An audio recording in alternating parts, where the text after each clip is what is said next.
Former president United states America के Trump जो हैं उनके एक स्टेटमेंट आई है जिसमें ट्रम्प ने कहा है कि fantastic Modi And Modi is fantastic.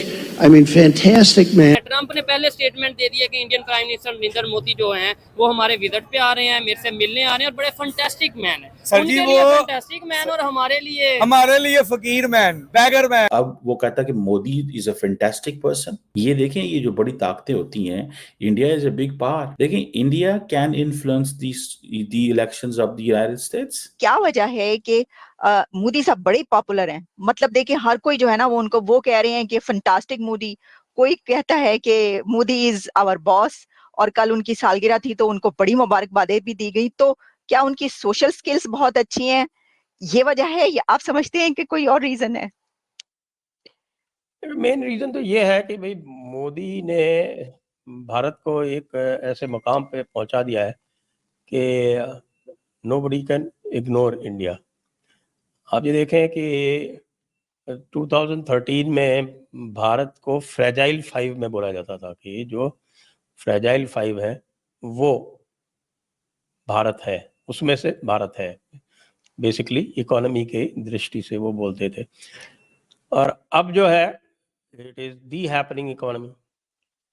तो 5 मोस्ट रैपिडली ग्रोइंग इकोनॉमीज में से एक है और the fastest growing major economy है। तो मेजर इकोनॉमी जो $1 ट्रिलियन प्लस इकोनॉमी है उसमें फास्टेस्ट ग्रोइंग है।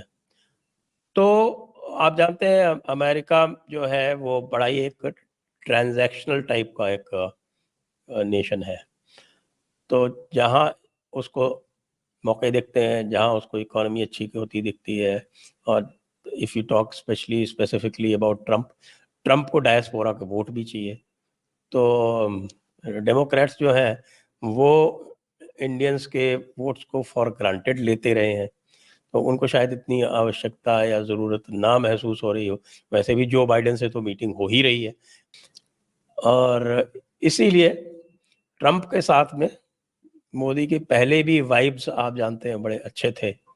दे यूज टू गेट लॉन्ग, क्योंकि ट्रम्प की ज़्यादा डिमांड्स नहीं होती भारत से, एक्सेप्ट कि भाई भारत जो है उनको कुछ टैरिफ कंसेशन दे दे, कुछ उनसे इंपोर्ट कर ले। तो देखिए ट्रम्प के टाइम में ही भारत ने अमेरिका से पेट्रोलियम इंपोर्ट करना शुरू किया था, क्योंकि उसके पहले जो ट्रेड इम्बैलेंस था भारत का और अमेरिका का वो बहुत ज़्यादा था। ऑलमोस्ट $100 बिलियन का गैप था जो भारत एक्सपोर्ट कर रहा था और जो इंपोर्ट कर रहा था। तो भारत ने फिर जो इंपोर्ट बास्केट थी वो मूव की और अमेरिका से भी पेट्रोलियम, क्योंकि अमेरिका ने तब पेट्रोलियम एक्सपोर्ट करना शुरू कर दिया था, क्रूड ऑयल, तो क्रूड ऑयल अमेरिका से भी लेना शुरू किया। तो जो फंडामेंटली देखा जाए तो जो वैल्यूज़ हैं ट्रम्प की वो भी मोदी जी की वैल्यूज से मेल खाती है, एक बात।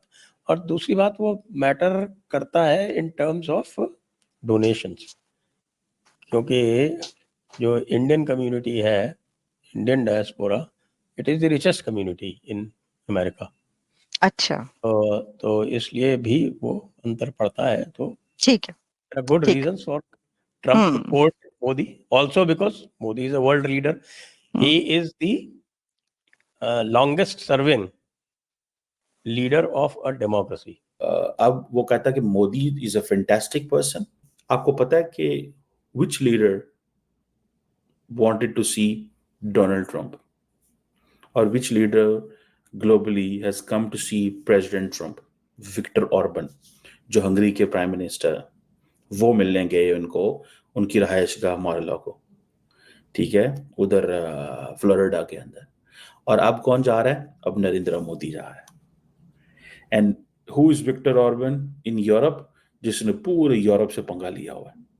विक्टर ऑर्बन ने पूरे यूरोप से पंगा लिया हुआ है इस वक्त। वो कह रहा है रशिया से जंग बंद करो, ठीक है, और वो मिलने गया बिकॉज उसको खदशा है कि वो जीत सकता है। अच्छा, इंडिया जो है, why India is going to see Donald Trump जब उनके डेमोक्रेट से बड़े अच्छे ताल्लुकात हैं? इंडिया जब ये बात करता है स्ट्रेटेजिक ऑटोनॉमी की, अब देखें, वो with in the United states कोई भी जो लिबरल लेफ्ट का लीडर है, लिबरल लेफ्ट का जो लीडर है, वो ट्रम्प से नहीं मिला। सारे राइट के पॉपुलिस्ट लीडर जो हैं वो इससे मिल रहे हैं। विक्टर ऑर्बन भी राइट का बंदा है, कंजर्वेटिव है। प्राइम मिनिस्टर मोदी और उनकी party BJP, they belong to right and conservative. ये देखें, ये जो बड़ी ताकतें होती हैं, India is a big power in the देखें, India can influence the elections of the United States. India America के इलेक्शंस को इन्फ्लुएंस कर सकता है। मेरा ख्याल है, लेट्स बी लिटिल, थोड़ा सा होने की कोशिश करें।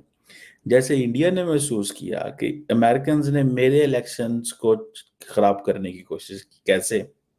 आपको याद है कि जब नरेंद्र मोदी ने ये कहा बाइडेन को कि आए 26 जनवरी 2024 को आए, क्वाड की मीटिंग भी करें और हमारे रिपब्लिक डे भी आए, they turn down this request. और उन्होंने कहा नहीं, this is your election campaign, you want us to stand for you, we will not stand for you. मेरी बात समझ गए हैं? ठीक है। उन्होंने कहा तुम ये चाहते हो कि हम तुम्हारे लिए खड़े हों, हम खड़े नहीं होंगे।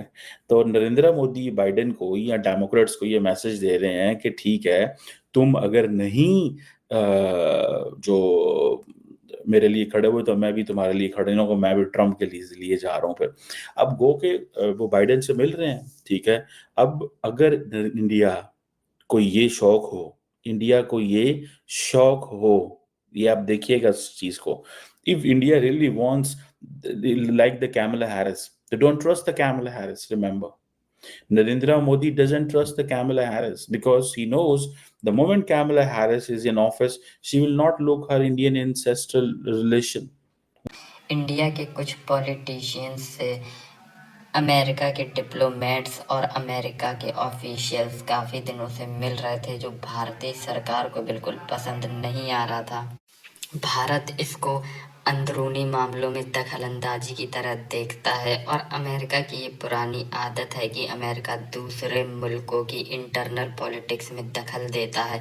और इसी के बाद देखने को मिला कि भारत के प्रधानमंत्री अमेरिका जाएंगे और वो अमेरिकी राष्ट्रपति के अलावा जो वहाँ के अपोजिशन के लीडर हैं डोनाल्ड ट्रंप से भी मिलेंगे। और इसी दौरान डोनाल्ड ट्रंप का एक स्टेटमेंट वायरल हो गया जिसमें उन्होंने मोदी की काफ़ी तारीफ करी। और अब जब मोदी ट्रंप से मिलेंगे तो अमेरिकी सरकार को पता चलेगा कि जिस तरह वे दूसरे देशों में जाके अपोजिशन लीडर से मिलते हैं, इसी तरह भारत भी कर सकता है। हालांकि बहुत कम ऐसे देश हैं जो अमेरिका को उसी की भाषा में रिप्लाई कर सकें, लेकिन भारत उनमें से नहीं है। भारत को जो ठीक लगता है भारत वही करता है। भारत स्ट्रैटेजिक ऑटोनॉमी की बात करता है और उस पर बहुत ही दृढ़ता से खड़ा हुआ है। और ये मुलाकात कहीं ना कहीं अमेरिका और अमेरिकी सरकार के लिए एक रिप्लाई भी है।